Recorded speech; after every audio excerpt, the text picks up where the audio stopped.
প্রতিদিনের মতো আজকেও চলে আসলাম। আজকে শুরুটা করলাম কেনাকাটা দিয়ে। আসসালামু আলাইকুম সবাইকে, আশা করি সবাই ভালো আছেন। আমিও ভালো আছি আলহামদুলিল্লাহ।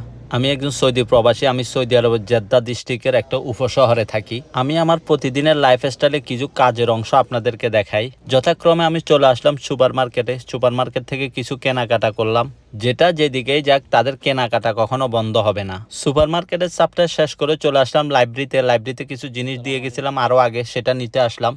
লাইব্রেরির কাজ শেষ করে চলে গেলাম এটিএমে একটা কার্ড প্রিন্ট করার জন্য, বাট কার্ডটা প্রিন্ট হয় নাই। মেশিনে একটু ডিস্টার্ব করতেছিল। শুক্র শনি 2 দিন বন্ধ, কোনো সার্ভিস হয় নাই, এরকম স্বাভাবিক ডিস্টার্ব করেই। কার্ডটা আর উঠানো হলো না, তাই বেরো চলে আসছি। বেরোনোর পরে মনে পড়ছে যে আমার তো টাকা তোলা লাগবে। চলে গেলাম আর একটা এটিএম থেকে টাকা তুলে চলে আসলাম যতনে। আমার কিছু রং লাগতো, বাট এখানে এসে দেখি তারা সবাই খুব ব্যস্ত।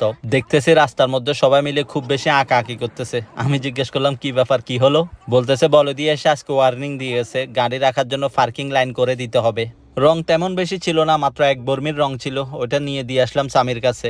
বিল্ডিং এ রং দিয়ে এসে শেষ করলাম আজকে রাতের কাজ। ফিরতেছিলাম বাসার দিকে ফেরার সময় যখনই সিগন্যাল লাইটে দাঁড়াইছি তখনই এই সুন্দর দৃশ্যটা চোখের সামনে পড়লো, তাই আপনাদের সাথে শেয়ার করলাম। সো আজকের জন্য এতটুকু। সবাই ভালো থাকবেন, সুস্থ থাকবেন। আসসালামু আলাইকুম।